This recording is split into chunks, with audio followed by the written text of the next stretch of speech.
नमस्कार दोस्तों, मैं मृत्युंजय आपका स्वागत करता हूं हमारे इस चैनल सटीक परामर्श में।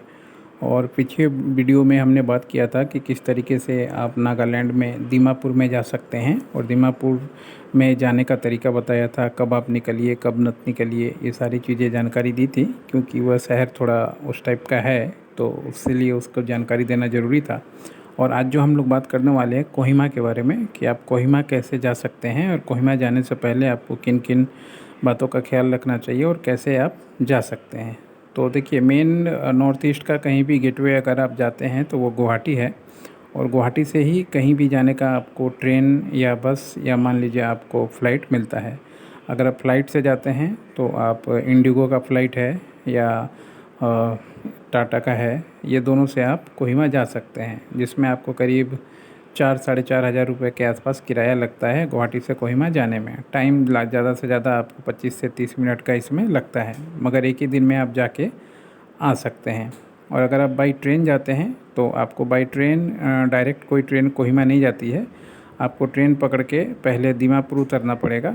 और दीमापुर तो पहले बताया ही था मैंने कि अगर आप रात को उतरते हैं तो स्टेशन पे ही रुकिए, जब तक मॉर्निंग ना हो मत निकलिए, और क्योंकि वो जगह सेफ़ नहीं है। तो ऐसा कोई ट्रेन पकड़िए सिलीगुड़ी होते हुए, जो बहुत सारा ट्रेन जाता है और गुवाहाटी से होते हुए जाता है।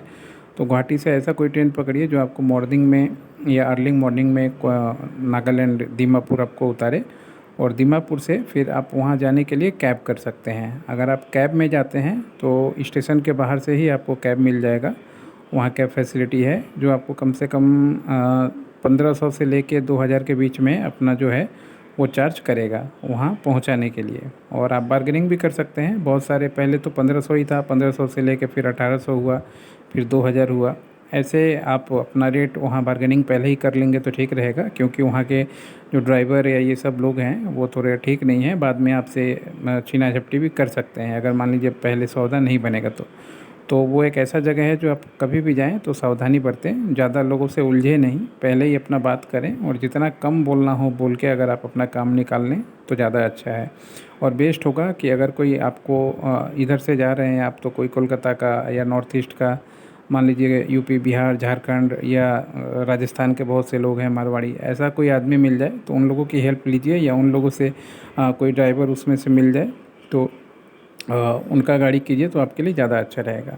और किराया मैंने बता ही दिया, 1500 से लेके 2000 रुपये के बीच में आपको पड़ता है। और अगर आप बस से जाना चाहते हैं तो बस भी जाती है। आप जैसे ही रेलवे स्टेशन से बाहर निकलिएगा, बाहर निकल के राइट हैंड साइड में थोड़ा सा मतलब 5 मिनट जाने पे ही बस स्टैंड मिलेगा, दीमापुर का बस स्टैंड जो गवर्नमेंट का बस स्टैंड है। वहाँ से गवर्नमेंट का बस भी हमेशा घंटा 2 घंटा में गवर्नमेंट की बस जाती है। तो अगर आप वहाँ भी जाते हैं तो गवर्नमेंट के बस का किराया शायद 350 रुपये से लेके 400 रुपये के बीच में पर हेड है। यानी 300 से 400 के बीच में आप बस जो सरकारी बस है उससे जा सकते हैं। अब आपके लिए है कि आपका कंफर्ट जोन क्या है, आप कैसे जाना चाहते हैं। कोहिमा शहर जो है काफ़ी सुंदर है और यहाँ पे कोई गलत चीज़ नहीं है। गलत चीज़ क्या बोलूँगा, मतलब इस तरीके से नहीं है छीना झपटी वाला जिस तरीके से दीमापुर में है, क्योंकि ये राजधानी है। और राजधानी, कोई भी राजधानी में आप जाइएगा तो थोड़ा वहाँ सिक्योरिटी होता है और बहुत सारी चीज़ें होती हैं। राज्य के अलग अलग जगह के लोग होते हैं, अलग अलग शहर के लोग होते हैं, अलग अलग राज्य के लोग होते हैं। तो वहाँ पे थोड़ा नियम कानून और डिसिप्लिन रहता है और पब्लिक भी अवेयर रहती है। तो बाकी चीज़ें मैंने बता दी डिटेल आपको कि किस तरीके से आप जा सकते हैं, कैसे जा सकते हैं। तो अगर आपका ज़्यादातर लोग कोलकाता और उधर के हेडक्वार्टर और बाकी का काम पड़ता है तो जाते हैं। और पहले लोग बिजनेस भी करते थे, लकड़ी का बिज़नेस करते थे, बहुत सारा बिज़नेस करते थे। तो नागालैंड, कोहिमा, दीमापुर जाना आना लोगों का लगा रहता था। और हम लोगों ने बहुत सारा एनजीओ का काम किया है, दीमापुर में भी किया है, कोहिमा में भी किया है। इस वजह से हम लोग को ये जानकारी है और हम लोग क्लाइंटों से बात भी करते हैं और वहाँ काम भी करते हैं।